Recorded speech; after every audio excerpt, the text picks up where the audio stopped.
सो ये क्वेश्चन है enclave Saunders book के 8th एडिशन का chapter name haematology and oncology का क्वेश्चन नंबर 457। हम सारे ही क्वेश्चंस डील करने वाले हैं, सॉल्व करने वाले हैं विद प्रॉपर एक्सप्लेनेशन। तो हमारे सारे वीडियोस को देखने के लिए हमारे चैनल को पहले आप सब्सक्राइब कर लीजिए ताकि आप हमारे वीडियोस के साथ लगातार बने रहें। So question number 457, the nurse is teaching a client about the risk factors associated with colorectal cancer. The nurse determines that further teaching is necessary related to colorectal cancer if the client identifies which item as an associate risk factor. तो simple से इस question में ये पूछा गया है कि ऐसे कौन से रिस्क फैक्टर इन ऑप्शंस में दिए गए हैं जो कि कोलोरेक्टल कैंसर के लिए रिस्पॉन्सिबल होते हैं। तो अगर किसी पर्सन की एज ओल्डर देन 50 इयर्स है तो उनमें कोलोरेक्टल कैंसर होने की संभावना बढ़ जाती है। दूसरा रिस्क फैक्टर है अ फैमिली हिस्ट्री। तो अगर किसी पेशेंट की फैमिली हिस्ट्री में पहले ही किसी पर्सन को कोलोरेक्टल या फिर कोलोन में कैंसर हो चुका है तो फिर चांसेस हो सकते हैं उसके फ्यूचर जनरेशन में होने की। अगर किसी कोलोन में पॉलिप वगैरह है तो भी वो कैंसर में डेवलप हो सकता है। और अगर किसी क्लाइंट को क्रॉनिक इन्फ्लेमेटरी बाउल डिजीज है,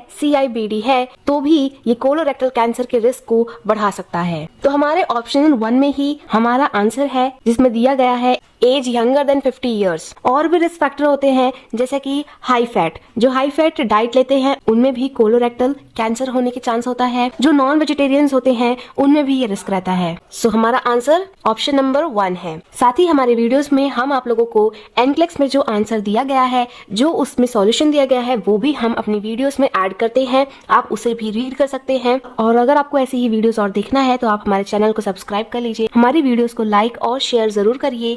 इससे ये बाकी लोगों तक भी पहुंचेगा और इससे हमको हेल्प मिलेगी ऐसी ही और वीडियोस बनाने के लिए। So thank you so much for watching.